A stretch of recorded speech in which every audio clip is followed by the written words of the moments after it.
आकाशवाणी मध्य प्रदेश से प्रस्तुत हैं प्रादेशिक समाचार।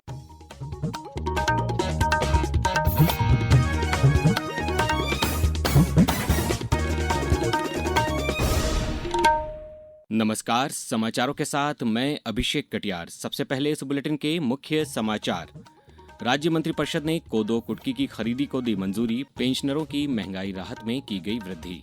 राज्य स्तरीय स्वच्छता समारोह में मुख्यमंत्री ने दी 7,000 करोड़ के विकास कार्यों की सौगात। खंडवा में आज गीतकार प्रसून जोशी को दिया जाएगा राष्ट्रीय किशोर कुमार सम्मान।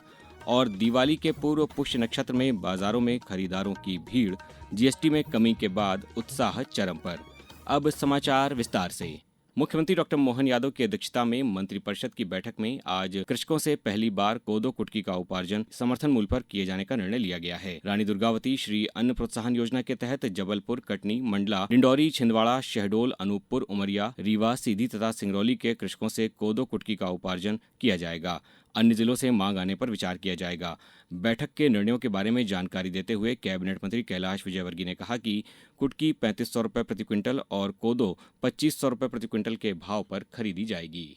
कोदो कुटकी हमारे 11 जिलों में किसान बोते हैं, उनको सही मूल्य मिले, खेती के प्रति भी प्रोत्साहन मिले उनको। इसलिए एक तो रेट हमने किया है 3500 रुपए प्रति क्विंटल कुटकी का और कोदो का है 2500। इसके लिए श्री अन्न फेडरेशन हमने बनाया है। इस कोदो कुटकी को मार्केटिंग करेगी, इसका वैल्यू एडिशन के लिए काम करेगी। मंत्रिपरिषद द्वारा सोयाबीन के किसानों के लिए भावांतर योजना को मंजूरी भी दी गई। भारत सरकार की सिल्क समग्र 2 योजना को 25% राज्यांश के साथ राज्य में रेशम समृद्धि योजना के रूप में क्रियान्वयन की स्वीकृति दी गई। मंत्रिपरिषद द्वारा भारत सरकार सूक्ष्म लघु एवं मध्यम उद्यम मंत्रालय नई दिल्ली की raising and accelerating MSME performance योजना को लागू किए जाने की स्वीकृति दी गई है। मंत्रिपरिषद द्वारा राज्य के शासकीय पेंशनरों, परिवार पेंशनरों को देय महंगाई राहत की दर में वृद्धि किए जाने का निर्णय भी लिया गया है। राज्य के पेंशनरों और परिवार पेंशनरों को 1 सितंबर 2025 से 7वें वेतनमान में 55% एवं 6वें वेतनमान में 252% महंगाई राहत दी जाएगी। सरदार पटेल कोचिंग प्रशिक्षण योजना के वर्ष 2021 के तहत अब विद्यमान प्रावधानों के साथ अन्य प्रावधानों को सम्मिलित किए जाने की स्वीकृति प्रदान की गई है। योजना के अंतर्गत पिछड़ा वर्ग एवं अल्पसंख्यक वर्ग के 5,000 युवाओं को विभिन्न रोजगारोन्मुखी प्रतियोगी परीक्षाओं का निःशुल्क परीक्षा पूर्व प्रशिक्षण प्रदान किया जाएगा। छात्रों को शहरी क्षेत्र में आवास का किराया 1,000 रुपए प्रति माह भी सरकार देगी। सरदार पटेल कोचिंग प्रशिक्षण योजना ये साधारणतः अल्पसंख्यक और SC, ST और पिछड़े वर्ग के हमारे नौजवानों के लिए है। बहुत बड़े बड़े कोचिंग क्लास, बाहर के कोचिंग क्लास में हम कोचिंग नहीं कर पाते, तो हमने उन सब रजिस्टर्ड कोचिंग क्लासों को जो नेशनल लेवल की है उसमें भी प्रशिक्षण प्राप्त कर सके, इसलिए उन सब का रजिस्ट्रेशन करने का पंचायत ने निर्णय लिया। दूसरा, तो उनके आवास का किराया भी सरकार देगी 1,000 रुपए, उसके लिए भी हमने प्रावधान किया है। मुख्यमंत्री डॉक्टर मोहन यादव ने आज मंत्रिपरिषद की बैठक से पहले अपने संबोधन में कलेक्टर कमिश्नर कॉन्फ्रेंस में हुए भावांतर योजना, केंद्र सरकार द्वारा प्रदेश को रेलवे क्षेत्र में मिली सौगातों और सूक्ष्म लघु मध्यम उद्यम विभाग द्वारा 13 अक्टूबर को भोपाल में आयोजित उद्यमी सम्मेलन में वितरित प्रोत्साहन सहायता राशि के संबंध में जानकारी दी। मुख्यमंत्री डॉक्टर यादव ने दीपावली, गोवर्धन पूजा और मध्य प्रदेश स्थापना दिवस के संबंध में भी चर्चा की। भोपाल में आज राज्य स्तरीय स्वच्छता सम्मान समारोह सह कार्यशाला में नगरीय निकायों को 7,000 करोड़ रुपए के विकास कार्यों की सौगातें मुख्यमंत्री डॉक्टर मोहन यादव ने दी। इस अवसर पर प्रदेश को स्वच्छता में अग्रणी बनाने वाले अधिकारियों, जनप्रतिनिधियों एवं स्वच्छता मित्रों को सम्मानित भी किया गया। मुख्यमंत्री ने कहा कि प्रदेश के शहर अब मेट्रोपॉलिटन स्वरूप धारण कर रहे हैं। मेट्रो ट्रेनें विकास की रफ्तार का प्रतीक बन चुकी हैं। उन्होंने कहा कि देश आज न केवल आर्थिक रूप से सशक्त हुआ है बल्कि स्वच्छता में भी विश्व के अग्रणी देशों में शामिल हुआ है। आज बदलते दौर में हमारे शहर नगर निगम से मेट्रोपॉलिटन शहर की तरफ बढ़ रहे हैं। मेट्रो ट्रेनें चल रही है, एक एक करके वो सारी चीजें होती जा रही है। आज विभिन्न श्रेणी के 64 पुरस्कार दिए जा रहा है कि आज दिवाली के पहले हम अपने प्रदेश को लगभग 22,000 करोड़ की ऐतिहासिक सौगात दे रहे हैं। अब समाचारों में वक्त है एक ब्रेक का।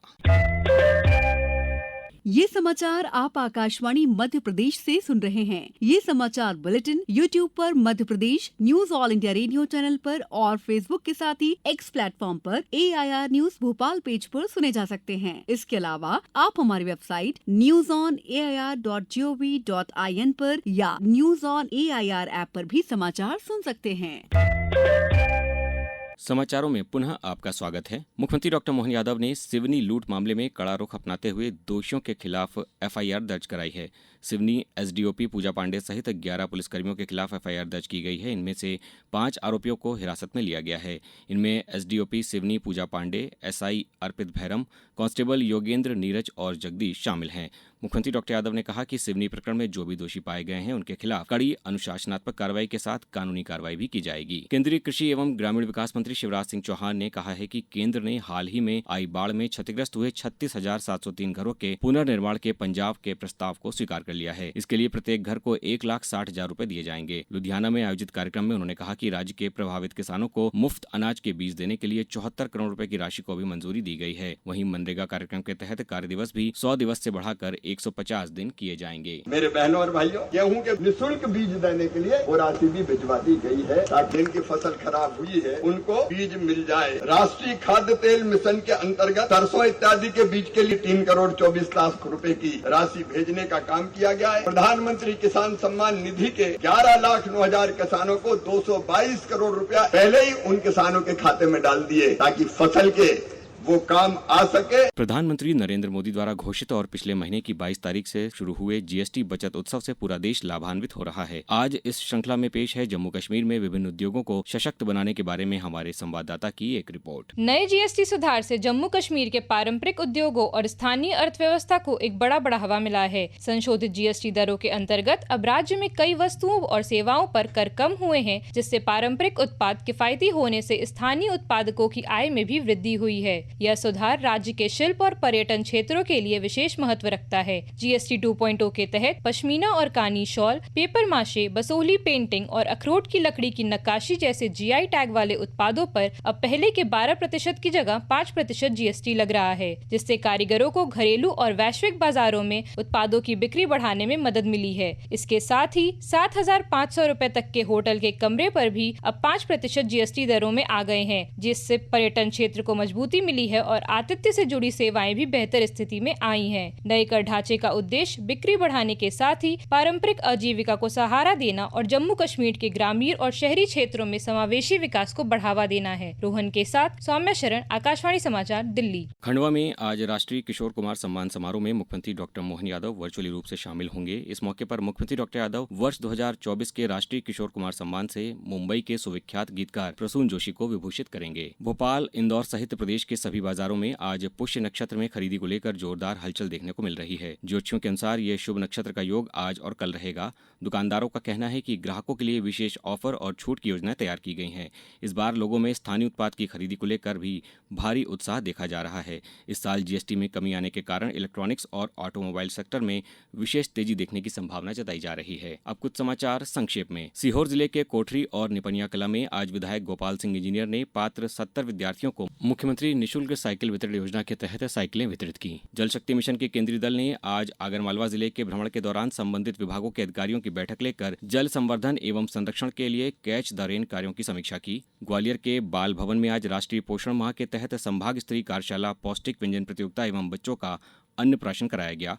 कटनी जिले के 18 आयुष्मान आरोग्य मंदिर में आज मौसमी बीमारियों में आयुष सेवाएं थीम के तहत निःशुल्क स्वास्थ्य शिविर का आयोजन किया गया। जबलपुर जिला प्रशासन के गरुड़ दल और रेलवे ने मुख्य रेलवे स्टेशन से 1 लाख रुपए की कीमत से अधिक का 400 किलो अमानक मावा जब्त कर नष्ट किया। राजगढ़ में आनंद विभाग द्वारा विकास खंड स्तर पर 1 दिवसीय अल्प विराम कार्यक्रम का आयोजन कल किया जाएगा और गुना में पेंशन शिविर का आयोजन 16 एवं 17 अक्टूबर को होगा। इस बुलेटिन में बस इतना ही। अगला बुलेटिन सुनिए सुबह 7:10 पर। नमस्कार।